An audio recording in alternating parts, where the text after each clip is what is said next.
mulher samaritana que foi buscar água no poço de Jacó ao meio-dia. João capítulo 4 versículos do 1 ao 19. E quando o Senhor entendeu que os fariseus tinham ouvido que Jesus fazia e batizava mais discípulos do que João, ainda que Jesus mesmo não batizava, mas os seus discípulos, deixou a Judéia, e foi outra vez para a Galiléia, e era-lhe necessário passar por Samaria. Foi, pois, a uma cidade de Samaria, chamada Sicar, junto da herdade que Jacó tinha dado a seu filho José, e estava ali a fonte de Jacó. Jesus, pois, cansado do caminho, assentou-se assim junto da fonte. Era isto quase a hora sexta. Veio uma mulher de Samaria tirar água. Disse-lhe Jesus: dá-me de beber. Porque os seus discípulos tinham ido à cidade comprar comida. Disse-lhe, pois, a mulher samaritana: como, sendo tu judeu, me pedes de beber a mim, que sou mulher samaritana? Porque os judeus não se comunicam com os samaritanos. Jesus lhe respondeu: se você conhecesse o dom de Deus e quem lhe está pedindo água, você lhe teria pedido e ele lhe teria dado água viva. Disse a mulher: o Senhor não tem com que tirar a água, e o poço é fundo. Onde pode conseguir essa água viva? Nosso antepassado Jacó nos deu este poço. Ele, os seus filhos e os seus animais beberam água daqui. Será que o Senhor é mais importante do que Jacó? Então Jesus disse: quem beber desta água terá sede de novo, mas a pessoa que beber da água que eu lhe der nunca mais terá sede, porque a água que eu lhe der se tornará nela uma fonte de água que dará vida eterna. Então a mulher pediu: por favor, me dê dessa água. Assim eu nunca mais terei sede e não precisarei mais vir aqui buscar água. Ele lhe disse: vá, chame o seu marido e volte. Não tenho marido, respondeu ela. Disse-lhe Jesus: você falou corretamente, dizendo que não tem marido. Você está certa ao dizer que não tem marido, pois já teve 5, e este que você tem agora não é, de fato, seu marido. Sim, você falou a verdade. Disse a mulher: Senhor, vejo que é profeta. Nossos antepassados adoraram neste monte, mas vocês, judeus, dizem que Jerusalém é o lugar onde se deve adorar. Jesus declarou: creia em mim, mulher, está próxima a hora em que vocês não adorarão o Pai nem neste monte, nem em Jerusalém. Mas virá o tempo, e, de fato, já chegou, em que os verdadeiros adoradores vão adorar o Pai em espírito e em verdade, pois são esses que o Pai quer que o adorem. Deus é espírito, e por isso os que o adoram devem adorá-lo em espírito e em verdade. Disse a mulher: eu sei que o Messias, chamado Cristo, está para vir. Quando ele vier, explicará tudo para nós. Então Jesus declarou: eu sou o Messias. Eu, que estou falando com você. Então, deixando seu cântaro, a mulher voltou à cidade e disse ao povo: venham ver um homem que me disse tudo o que tenho feito. Será que ele não é o Cristo? Muitos samaritanos daquela cidade creram nele por causa do seguinte testemunho dado pela mulher: ele me disse tudo o que tenho feito.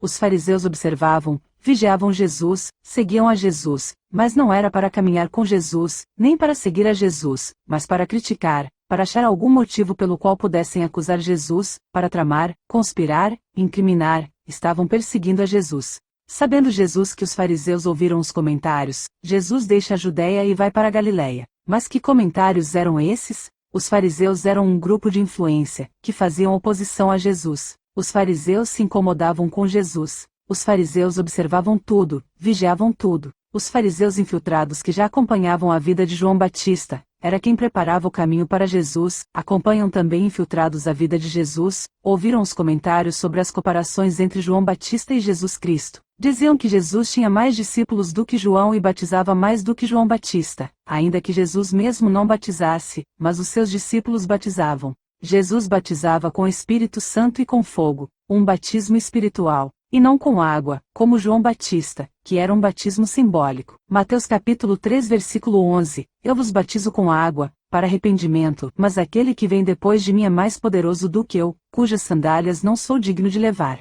Ele vos batizará com o Espírito Santo e com fogo. Não era uma disputa, não era uma competição para saber quem era melhor, mas o desejo de que todos se salvassem um só Deus, uma só fé, um só Espírito em cooperação. Os dois contribuíram para a obra de Deus. Jesus é incomparável, nenhum ser humano pode se comparar a ele. Se não teria um homem capaz de morrer na cruz e não tinha, não seria necessário Jesus vir à terra, se fazer homem. E João Batista sabia bem que ele mesmo dizia, que ele não era digno nem de se curvar e desabotoar as sandálias de Jesus, aquele que vem após mim é maior do que eu, que ele cresça e eu diminua. João não falava de si mesmo, mas falava de quem chegaria, Jesus, de quem era digno. João pregava arrependimento. João capítulo 3 versículo 30, é necessário que ele cresça e que eu diminua. Marcos capítulo 1 versículo 7, e esta era a pregação de João: depois de mim vem aquele que é mais poderoso do que eu, do qual não sou digno sequer de curvar-me para desamarrar as correias das suas sandálias. Eu vos batizei com água, ele, entretanto, vos batizará com o Espírito Santo. Jesus é batizado. Mateus capítulo 11 versículo 11, digo a verdade a vocês, do meio dos nascidos de mulher não surgiu ninguém maior do que João Batista, todavia, o menor no reino dos céus é maior do que ele. Jesus se fez carne, homem, por um tempo, viveu entre nós por um tempo, mas é Espírito, veio do céu.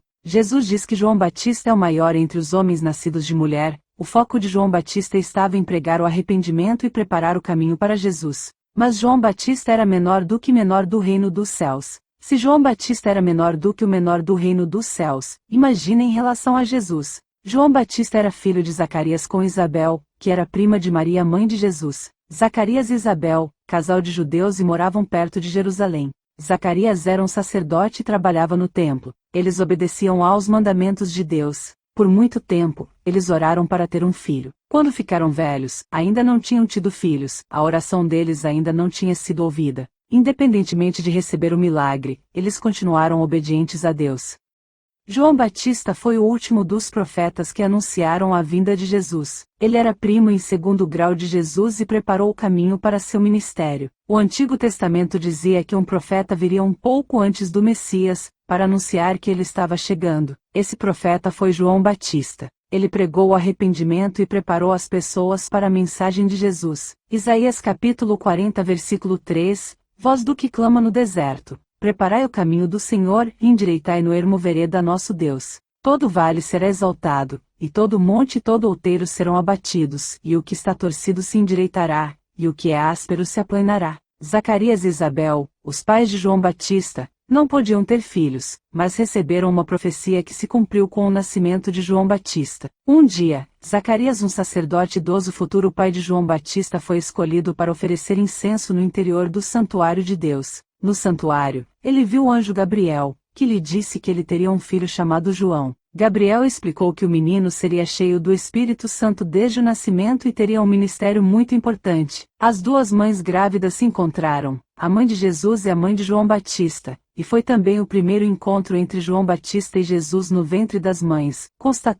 confirmando que era Jesus. Quando Maria estava grávida de Jesus, foi visitar Isabel, que estava grávida de João Batista. Assim que Maria cumprimentou, saudou Isabel, o bebê, João Batista agitou-se de alegria no ventre da sua mãe, Isabel, que também ficou cheia do Espírito Santo. Certo dia Jesus chegou para ser batizado por João Batista. Em um primeiro momento João não quis, porque sabia que Jesus era superior a ele, e não precisava de arrependimento. Jesus não tem pecado, mas Jesus insistiu. Foi para cumprir a palavra de Deus. João capítulo 1 versículo 33, e eu não o conhecia, mas o que me mandou a batizar com água, esse me disse: sobre aquele que vires descer o Espírito, e sobre ele repousar, esse é o que batiza com o Espírito Santo. João já esperava que o Espírito de Deus viesse sobre alguém que ele batizaria. Quando Jesus saiu da água, o Espírito Santo desceu sobre ele. Deus falou do céu, dizendo: este é o meu Filho amado, em quem me comprazo.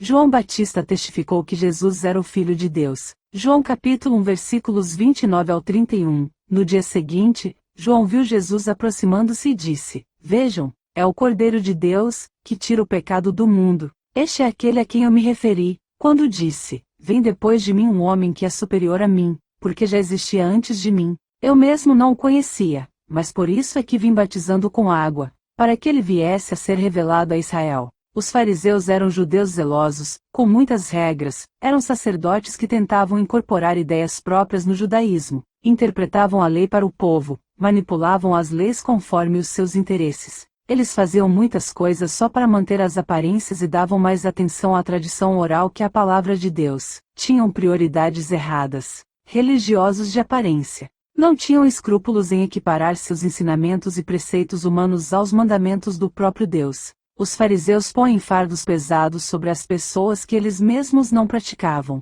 Os fariseus são vaidosos, soberbos, tudo o que fazem é para serem vistos pelos homens, amam os lugares de destaque e os títulos. Os fariseus contribuem para a perdição de muitos. Além de não entrarem no reino de Deus, impediam que os seus seguidores entrassem, torcendo a palavra de Deus. Após a morte de Salomão, o reino de Israel, que era composto por 12 tribos, foi dividido em duas nações, dois reinos. O reino de Israel, norte, e o reino de Judá, sul. Salomão, no final do seu reinado, afastou-se de Deus ao permitir participar da idolatria. Em desobediência, construiu altares para deuses pagãos. Como consequência, Deus decidiu retirar-lhe o reino, mas pela promessa que fez a Davi, seu pai, essa divisão só ocorreria após a morte de Salomão. Assim, o reino foi dividido em dois. Israel, o reino norte, com 10 tribos, onde a capital estava localizada em Samaria, e Judá, o reino sul, com 2 tribos, onde a capital estava localizada em Jerusalém. O reino norte adotou práticas religiosas diferentes e ídolos para evitar que o povo fosse ao templo de Jerusalém adorar. O templo de Jerusalém ficava no reino sul, Judá, e continuou sendo o centro da adoração a Deus. Em Judá o povo continuou a adorar a Deus em Jerusalém, mas em Israel o povo se virou para a idolatria e misturou a adoração a Deus com outras religiões. A capital do reino de Israel era Samaria. Os samaritanos, o termo inicialmente se referia aos israelitas, descendiam principalmente das tribos do reino do norte de Israel, especialmente Efraim e Manassés, que eram filhos de José. Os israelitas estavam, cada vez mais distantes de Deus. Israel havia quebrado a aliança. Vários profetas avisaram por repetidas vezes, por vários anos. A advertência foi ignorada. O reino do norte é invadido pelos assírios, que eram um povo violento e cruel. O reino do norte foi conquistado pela Síria. Maioria dos israelitas foram deportados para outras partes do Império Assírio e pessoas de outras nações conquistadas pelo Império Assírio foram levados para Samaria, e os estabeleceu no lugar dos samaritanos, gerando uma miscigenação cultural e religiosa. Foram misturando costumes, culturas, religião, rituais provindos de outras religiões, sacerdotes pagãos, adoradores pagãos ocupavam suas cidades, assimilaram costumes de outros povos. Disso resultou uma religião mista. Os novos habitantes de Samaria misturaram a adoração do Deus verdadeiro com a adoração de outros deuses. Os judeus que restaram em Samaria se misturaram com os novos habitantes e surgiram assim os samaritanos. Os samaritanos seguiam uma forma modificada da lei de Moisés. Os samaritanos, inicialmente se referia aos israelitas do reino das 10 tribos, ao norte. Mas, depois que os assírios conquistaram Samaria, o termo passou a incluir os estrangeiros que levaram para Samaria. Nos dias de Jesus, de maneira geral, referia-se aos samaritanos que defendiam certas crenças diferentes dos judeus. Nessa época os samaritanos e os judeus não se davam. Os samaritanos e os judeus não se davam na época de Jesus por uma combinação de motivos históricos, religiosos e políticos. Os judeus não se davam com os samaritanos por serem provenientes de diferentes povos que não faziam parte do povo de Deus, discordavam, adotavam crenças que divergiam da deles. Eles adoravam a Deus no Monte Gerizim, não no Templo de Jerusalém. Os judeus consideravam Jerusalém e o templo como o único lugar legítimo de adoração, conforme a lei mosaica. As terras samaritanas ficavam entre as terras da Judéia e da Galiléia. Jesus deixou a Judéia e ia para a Galiléia. Antes de chegar à Galiléia passou em Samaria. Os judeus preferiam desviar de Samaria uma viagem mais longa para não passar em Samaria. Mesmo sendo o caminho mais curto, tanto os judeus, como os samaritanos faziam a opção por outra rota. O caminho através de Samaria era mais tenso, por causa da hostilidade entre samaritanos e judeus. No tempo de Jesus, os judeus evitavam todo contato com os samaritanos, que consideravam impuros. A maioria dos samaritanos eram considerados gentios, pois eram estrangeiros que ocupavam Samaria.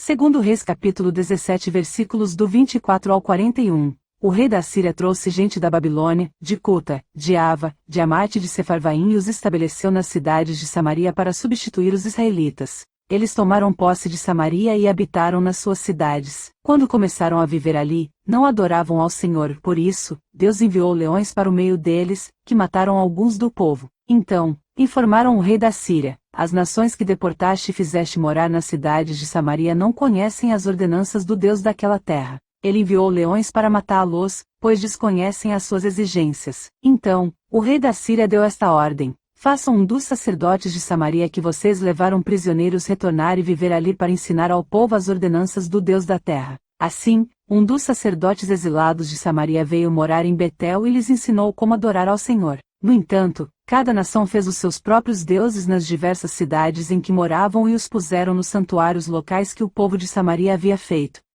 Os da Babilônia fizeram Sucote-Benote, os de Cuta fizeram Nergal, os de Amate fizeram Azima, os aveus fizeram Nibais e Tartaque, os sefarvitas queimavam os seus filhos em sacrifício a Adrameleque e a Anameleque, deuses de Sefarvaim. Eles adoravam ao Senhor, mas também nomeavam dentre eles pessoas para que servissem de sacerdotes nos santuários locais. Adoravam ao Senhor, mas também prestavam culto aos seus próprios deuses, conforme os costumes das nações onde haviam sido exilados. Até hoje, eles continuam em suas antigas práticas. Não adoram ao Senhor nem se comprometem com os estatutos, com as ordenanças, com as leis e com os mandamentos que o Senhor deu aos descendentes de Jacó, a quem denominou Israel. Quando o Senhor fez uma aliança com os israelitas, ele lhes ordenou: não adorem outros deuses, não se prostrem diante deles, não lhes prestem culto nem lhes ofereçam sacrifício.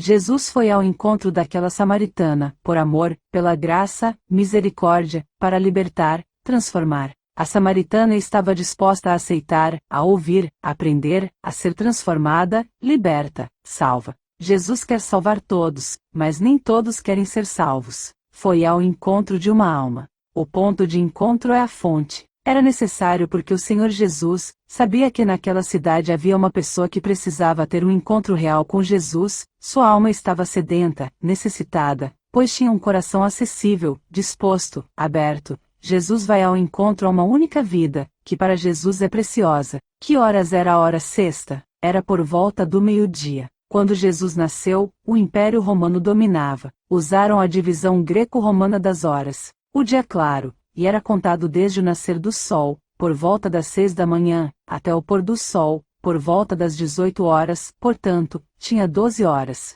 Primeira hora igual a 7 da manhã, segunda hora igual a 8 da manhã, terceira hora igual a 9 da manhã, quarta hora igual a 10 da manhã, quinta hora igual a 11 da manhã, sexta hora igual a 12 horas, meio-dia. Ao meio-dia não era o horário normal de retirar água do poço de Jacó, naquela região, pois o clima quente e seco, o sol está na sua força total. A samaritana foi em um horário que era pouco provável encontrar com alguém, praticamente impossível, ninguém buscaria água naquele horário. Ela não queria encontrar com ninguém. Isso revela que ela é desprezada por seu próprio povo. Jesus pode ter um encontro pessoal com ela. Só Jesus e ela, por amor de uma única alma. Jesus iniciou um diálogo com esta mulher, pediu um pouco de água para ela. A mulher samaritana ficou surpresa, porque os judeus não falavam com os samaritanos. Jesus chama a atenção dessa mulher, falando que daria para ela água viva, que não teria mais sede. Isso atraiu a samaritana. Jesus lhe respondeu: se você conhecesse o dom de Deus e quem lhe está pedindo água, você lhe teria pedido e ele lhe teria dado água viva. Disse a mulher: o Senhor não tem com que tirar a água, e o poço é fundo. Onde pode conseguir essa água viva? Acaso o Senhor é maior do que o nosso pai Jacó, que nos deu o poço, do qual ele mesmo bebeu, bem como seus filhos e seu gado? Jesus respondeu: quem beber desta água terá sede outra vez. Ela se interessou e pediu da água. Então Jesus disse: vai e chama o seu marido e volte. Para a samaritana entender quem ele era. Jesus demonstra conhecimento sobrenatural ao falar da vida pessoal dela, mencionando que teve 5 maridos e que o homem com quem vivia não era seu marido. Revela a prostituição espiritual, servir outros deuses, prostituir com outros deuses, fazer aliança com o pecado. Os samaritanos não seguiam a palavra de Deus, misturavam o certo com o errado. A samaritana respondeu: eu não tinha marido. Ela não mentiu. Jesus mostra quem ele é, que ele sabia da vida dela mesmo sem ela conhecer a Jesus, mas Jesus conhecia ela. Você está certa ao dizer que não tem marido, pois já teve 5, e este que você tem agora não é, de fato, seu marido. Sim, você falou a verdade. Disse a mulher: Senhor, vejo que é profeta.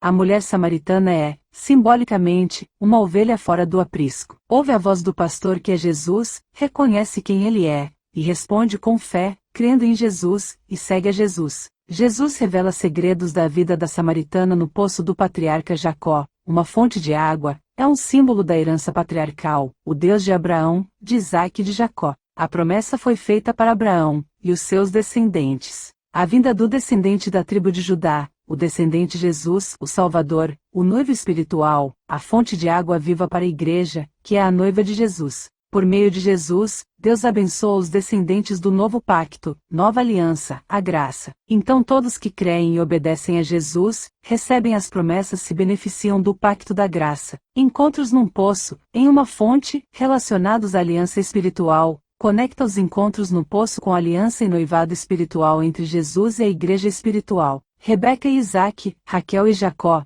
Moisés e Zípora, os patriarcas conheceram suas noivas em um poço, em uma fonte. Ir ao poço fazia parte da rotina das noivas, Rebeca, Raquel, Zípora. O processo de buscar a água exigia esforço, renúncias, dedicação, constância, perseverança. A jovem Rebeca, com cântaro nos ombros, oferece água ao servo de Abraão e aos seus camelos, que era um sinal. Rebeca foi uma escolha divina, que mostra gentileza, fidelidade, compromisso, perseverança. Aliança, o casamento da Rebeca com Isaque, que é o filho da promessa, cumprimento de promessa através do nascimento de Isaque, continuidade da promessa a Abraão. Jacó se encontra com Raquel junto ao poço. Quando Jacó viu Raquel, filha de Labão, irmão de sua mãe, e as ovelhas de Labão, Jacó aproximou-se, removeu a pedra que estava tapando a boca do poço, para Raquel. Primeiro amor, dedicação, esforço, renúncia, perseverança, trabalhou o dobro de tempo por Raquel, por ela.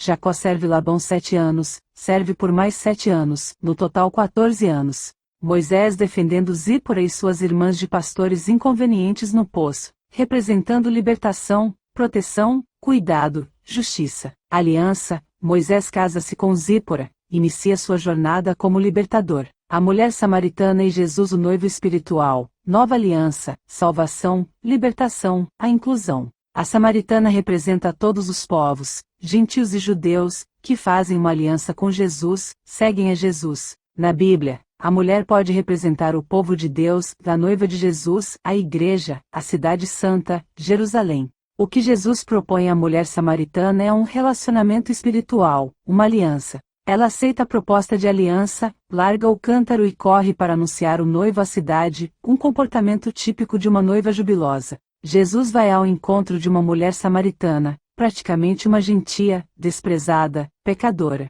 Jesus veio para os pecadores. E quem é que não tem pecado? Todos nós somos pecadores. Então Jesus veio para todos. Na genealogia de Jesus, na Bíblia, no livro de Mateus, são mencionadas mulheres gentias, Tamar, Raabe, Ruth, que escolheram ao único e verdadeiro Deus, se tornam parte do povo de Deus. Raabe, a prostituta de Jericó, uma gentia, cananeia. Ruth, uma viúva, moabita, gentia. Tamar, uma cananeia, gentia. Nossos pais adoravam sobre este monte, mas vós, judeus, dizeis que Jerusalém é o lugar onde se deve adorar. Declarou Jesus a ela: mulher, podes crer-me, está próxima a hora quando nem neste monte, nem em Jerusalém adorareis o Pai. Vós adorais o que não conheceis, nós adoramos o que conhecemos, porque a salvação vem dos judeus. Mas a hora está chegando, e de fato já chegou, em que os verdadeiros adoradores adorarão o Pai, em espírito e em verdade, pois são esses que o Pai procura para seus adoradores.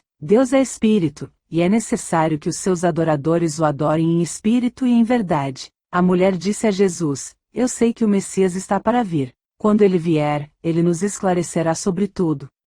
Assegurou-lhe Jesus: eu, que te falo, sou o Messias. Neste ponto, chegaram os seus discípulos e se admiraram de que estivesse conversando com uma mulher. Todavia, ninguém lhe perguntou: que queres saber? Ou, por que falas com ela? A mulher, então, deixou o seu cântaro, foi à cidade e disse aos homens: vinde e vede um homem que me disse tudo o quanto tenho feito. Não seria esse o Cristo? Saíram, pois, da cidade e foram para onde Jesus estava. Deus é espírito, e importa que os seus adoradores o adorem em espírito e em verdade. Quem sabe o que é certo ou é errado é Deus. Os judeus eram o povo de Deus, a lei era para os israelitas, os judeus, o povo de Deus, mas a lei era a sombra das coisas futuras, da nova aliança, a realidade é Jesus. Esse tempo chegou com Jesus, que estava ensinando. A samaritana sabia que ele viria ensinar, e descobriu que estava falando com Jesus, que estava sendo ensinada por Jesus, a fonte de água viva. O homem, descendente de Adão, tem sua natureza carnal, já o que é nascido do Espírito está em Cristo. É necessário que o ser humano nasça de novo, esteja vivificado em Cristo. Com a vinda de Jesus, uma nova aliança foi estabelecida, uma mudança. Quando nascemos de novo, recebemos o Espírito Santo, Nós somos templo do Espírito Santo, adoramos a Deus de acordo com a nossa nova natureza espiritual. Nós devemos adorar em espírito e verdade, sendo conduzidos pelo Espírito Santo, vivendo conforme a vontade de Deus, fazendo a vontade de Deus, uma conexão, comunhão espiritual verdadeira, sincera com Deus, materializadas em prioridades, ações, atitudes. A samaritana fala de Jesus para outros dando testemunho, e outros foram salvos através do testemunho dela. Através desse encontro, dessa mudança, transformação, a samaritana foi anunciar Jesus, a salvação. A conversão da mulher samaritana junto a uma fonte de águas. Precisava da água para sobreviver, foi até fonte. Nada satisfaz sede ou a fome da nossa alma, porque as coisas deste mundo somente podem encher a nossa sede do corpo físico. Aquele que é a fonte da água da vida, espiritual e física, nosso Senhor Jesus Cristo, que nunca se esgota. Precisamos dessa água para sobreviver espiritualmente. A mulher samaritana precisava de algo que o mundo não estava dando a ela. Ela precisava conhecer Jesus Cristo. Encontrou o que precisava. Teve sua vida transformada para sempre. Não queria encontrar com ninguém, foi ao encontro de pessoas para falar de Jesus. A água e o alimento é fundamental para a existência e manutenção da vida. Um ser humano, em média, pode sobreviver sem comer por 40 a 50 dias. A ingestão de líquidos também é vital para prolongar o período de sobrevivência. Sem água, em média, sobrevive de 2 a 4 dias. Depende de diversos fatores: idade, clima, saúde, estado nutricional do indivíduo, reserva de gordura. Precisamos de água e alimento para sobreviver fisicamente. Portanto, sem Jesus não sobrevivemos espiritualmente nem um dia, uma hora, um minuto, nem um décimo de segundo, centésimo de segundo, milésimo de segundo. Sem Jesus não tem vida espiritual. Jesus é a fonte de água vivia e também é o pão vivo. Vivendo em Jesus Cristo, teremos uma fonte de água viva e de pão vivo que saciará eternamente nossa sede e fome espiritual. Glórias a Deus. Aleluias.